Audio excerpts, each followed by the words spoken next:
নমস্কার, আমি সৌভিক। সিনেমা প্রেমী আগন্তুক চ্যানেলে সবাইকে স্বাগত জানাই। এই ভিডিওতে রিভিউ করব নেটফ্লিক্স অরিজিনাল ফিল্ম কন্ট্রোল, যেটা ডিরেক্ট করেছেন বিক্রমাদিত্য মোটওয়ানে এবং এখানে ফিচার করছে অনন্যা পান্ডে। এবারে এই ছবির গল্পটা যদি আমি সামান্য একটু ধারণা দিই, তোমরা বুঝতে পারছো ট্রেলারটা দেখে যে এটা একটা social media AI based film. তো আমি এখানে গল্প বিষয়ে খুব বেশি কিছু ধারণা দিচ্ছি না, ট্রেলার দেখে যেটুকু বুঝতে পারছো এটা গল্পের বেসিক প্রিমাইস। তো আমি সরাসরি ছবির রিভিউতে ঢুকে পড়ছি, ছবিটা আমার ওভারঅল কীরকম লাগলো। তো ছবিটার মধ্যে আমার কাছে কিন্তু বেশ কিছু জিনিস পজিটিভ লেগেছে এবং কিছু জিনিস যেগুলো নেগেটিভ লেগেছে। ছবিটা নিয়ে আমার সেভাবে কোনো এক্সপিরিয়েন্স ছিল না। হ্যাঁ, ডিরেক্টর বিক্রমাদিত্য মোটওয়ানে ছিল যেহেতু আর কি, সেই কারণে একটা মিনিমাম এক্সপিরিয়েন্স ছিল।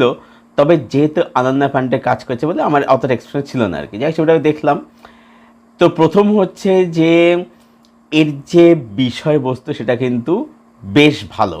মানে বেশ ভালো বলতে যেটা আজকের দাঁড়িয়ে নট অনলি বেশ ভালো, তার সাথে আজকের দাঁড়িয়ে ভীষণ রকম কিন্তু রেলিভেন্ট। যে এই যে সোশ্যাল মিডিয়াতে আমরা কীভাবে প্রতিনিয়ত অ্যাডিক্টেড হয়ে গেছি, অ্যাডিক্টেড হয়ে পড়ছি, সোশ্যাল মিডিয়াকে আমাদের কন্ট্রোল করছে, সেটা কিন্তু ছবিটার মধ্যে দেখাচ্ছে। অ্যাকচুয়ালিতে ছবিটা এটাই দেখাচ্ছে যে সোশ্যাল মিডিয়ার যে ডার্ক সাইড, এবং অ্যাকচুয়ালিতে আমরা সোশ্যাল মিডিয়ায় কন্ট্রোল করছি, অ্যাকচুয়ালি সোশ্যাল মিডিয়ায় আমাদেরকে কন্ট্রোল করছে। সোশ্যাল মিডিয়া অ্যাকচুয়ালি আমাদেরকে চালনা করছে আর কি, আমরাই তার দ্বারা চালিত হচ্ছি আর কি। সেই বিষয়টা দারুণভাবে এখানে কিন্তু এস্টাবলিশ করে। নেক্সট হচ্ছে এখানে যদি বলি পারফরমেন্সের কথা, তো বলবো যে অনন্যা পান্ডে এখানে কিন্তু বেশ ভালো কাজ করেছে। দেখো, অ্যাক্ট্রেস মানতে হবে যে অনন্যা পান্ডে ভালো কাজ তখনই করতে পারবে যখনই তাকে তার মতো রকম একটা ডাম ক্যারেক্টার দেওয়া হবে, যে এরকম তাকে বয়ফ্রেন্ড চিট করেছে, যে প্রচণ্ড একটা সোশ্যাল মিডিয়া অ্যাডিক্টেড, ওরকম একটা ডাম ক্যারেক্টার দেওয়া হয়। At the same time director ভালো হতে, তুমি যদি দেখো তার যে ভালো কাজ যে কটা আছে আর কি, খো গায়ে হামকা বলি, গেহরাইয়া বলি, সেখানে দেখবে সেই যেগুলো ভালো কাজ করে সেগুলো কিন্তু সে ওরকমই ক্যারেক্টার পেয়েছে কিন্তু, ঠিক আছে। এবার এখানে কাইন্ডের সঙ্গে ক্যারেক্টার পেয়েছে এবং সেখানে বলবো যে ভালো কাজ করেছে। সাপোর্টিং কাজ একটাতে কাজ বলবো যথাযথ বেশ ভালো আর কি। আচ্ছা, ছবির যে লুক অ্যান্ড ফিল, ছবির লুক অ্যান্ড ফিল, ছবির ডায়লগ, এগুলো যদি বলি, দেখবে যেহেতু এই যে ছবির যে বক্তব্যটা হচ্ছে যে আমরা এই যে সোশ্যাল মিডিয়াতে কি আমরা অ্যাডিক্টেড হয়ে গেছি, অ্যাডিক্টেড হয়ে পড়ছি, বা আমরা যে এই ওয়ার্ল্ডটার মধ্যে এত বেশি ডুবে গেছি, সেখানে দেখবে এর যে ক্যামেরার কাজ বলো, এর লুক অ্যান্ড ফিল বলো, সেটা দেখবে একদম পুরো সেই সোশ্যাল মিডিয়া ওয়ার্ল্ডটার মধ্যে ওয়ার্ল্ড বিল্ডিংটাকে সেইভাবে করা হয়েছে, যে কারণে যেটা দেখার সময় দেখতে বেশ ইউনিক লাগে আর কি। একটা অন্যরকম কিছু দেখছি বলে মনে হয়, মনে হয় যেন আমি যেন ওই সোশ্যাল মিডিয়া ওয়ার্ল্ডটার মধ্যে যেন আমি রয়েছি আর কি।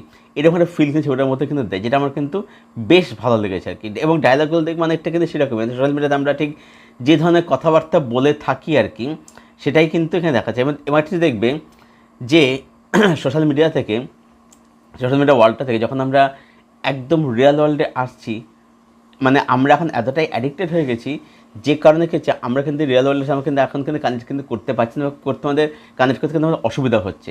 সেটা কিন্তু ডিরেক্টর কিন্তু সুন্দর কিন্তু এস্টাবলিশ করেছে আর কি।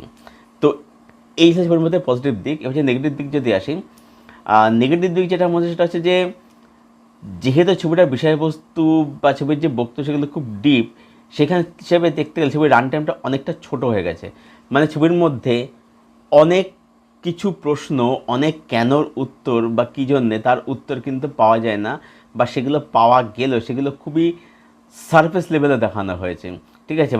এর ফ্যামিলি ক্রাইসিস, এগুলো যে কেন, কি বৃত্তান্ত, ওর মায়ের সাথে ইকুয়েশান, এগুলো কিন্তু বাবা মার ইকুয়েশান, এইগুলো কিন্তু ভালোভাবে কিন্তু ফুটে কিন্তু আসে না আর কি, ঠিক আছে। বা কেন এই মেয়েটা এত বেশি সোশ্যাল মিডিয়াতে অ্যাডিক্টেড, এর উত্তর কিন্তু ছবিটার মধ্যে কিন্তু প্রপারভাবে কিন্তু উঠে আসে না আর কি। এই খামতিগুলো আছে, কিছু আছে ছবিটার মধ্যে যেগুলো খুবই ফাস্ট এগোতে থাকে আর কি। এখানে ছবিটার মধ্যে একটু ব্রিদিং স্পেসের দরকার ছিল বলে আমার মনে হয়েছে। আদারওয়াইজ বলবো যে এই ছবিটা একটা খুব এক্সপেরিমেন্টাল সিনেমা। হ্যাঁ, যে ছবি খুব দারুণ ছবি সেরকম কোনো ব্যাপার নেই, খামতি অবশ্যই যে, কিন্তু ছবিটার মধ্যে বলবো যে অনেক কিছু ভালো দিক কিন্তু রয়েছে। ছবিটা একটা খুব এক্সপেরিমেন্টাল ছবি, একটা হাটকে ছবি বলা যেতে পারে। বিক্রমাদিত্য মোটওয়ানে বরাবরই এটাই করে, তার হাত দিয়ে আমরা একটা উড়ান পেয়েছি, একটা লুটেরা পেয়েছি, একটা ট্র্যাপ পেয়েছি, তো সেই জন্য একটা একে বাসে একে পেয়েছে তার, সুতরাং সেখান থেকে খুব দারুণ ডিরেক্টর এবং এই কাজটা যথেষ্ট ভালোভাবে কিন্তু বানিয়েছে আর কি। তাই সব মিলিয়ে কন্ট্রোল এই সিনেমাটাকে আমি রেট করব 7.7 আউট অফ 10। ওটা আমার কিন্তু বেশ ভালো লেগেছে আর কি, বেশ ভালো লেগেছে, বেশ একটা অন্যরকম একটা ইউনিক অ্যাপ্রোচ ওটার মধ্যে নেওয়া হয়েছে, যেটা মানে অ্যাকচুয়ালিতে এখনকার যে ওয়ার্ল্ডটাকে মানে সোশ্যাল মিডিয়ার যে ওয়ার্ল্ডটাকে কিন্তু সুন্দরভাবে কিন্তু তুলে ধরছে ছবিটা আর কি। তো যাই হোক, তো এই ছিল আমার রিভিউ কন্ট্রোল এই সিনেমাটাকে নিয়ে। যারা এখনও দেখানো সিনেমাটা নেটফ্লিক্সে যাও, ছবিটা দেখে ফেলো। আই হোপ ছবিটা তোমাদের বেশ ভালোই লাগবে। আনন্দ পান্ডে এখানে যথেষ্ট কিন্তু ভালো কাজ করেছে আর কি। হ্যাঁ, যাই হোক, তো এই ছিল রিভিউ কন্ট্রোল সিনেমাটাকে নিয়ে। তো যারা সিনেমাটা দেখেছো অলরেডি, তোমাদের কি ওপিনিয়ন প্লিজ জানো কমেন্ট সেকশানে এসে। ভিডিওটা ভালো লাগলে ভিডিওকে লাইক করো, শেয়ার করো, চ্যানেলটাকে অবশ্যই সাবস্ক্রাইব করো, পাশের যে বেল আইকনটা সেটাকে প্লিজ অন করে দাও, এরকম আরও রিভিউ ভিডিও আসলে যাতে নোটিফিকেশন তোমরা সহজে শীঘ্রই পেয়ে যাও। তো ভিডিওটা এখানেই শেষ করছি, আবার দেখা যাচ্ছে তোমার সাথে শীঘ্রই নতুন ভিডিওর সাথে। ততক্ষণ এসে ভালো থেকো, সুস্থ থেকো, তোমার সঙ্গে জুড়ে থেকো।